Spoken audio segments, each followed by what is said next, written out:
شاب يملك سيارة فيراري أراد أن يستعرض مهارته أمام خطيبته، فكانت النتيجة كارثية.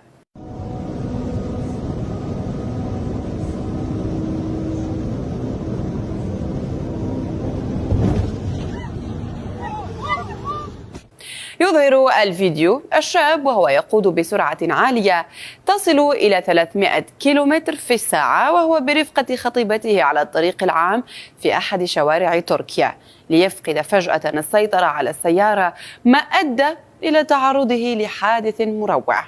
تم تداول المقطع الذي وثقته خطيبة الشاب التي كانت تبكي أثناء وقوع الحادثة بكثرة، لينال الملايين من المشاهدات والتعليقات التي حذرت من خطورة السرعة والتهور. وأنتم مشاهدينا شاركونا آراءكم، كيف تصفون تصرف الشاب ومخاطرته بحياته وحياة خطيبته؟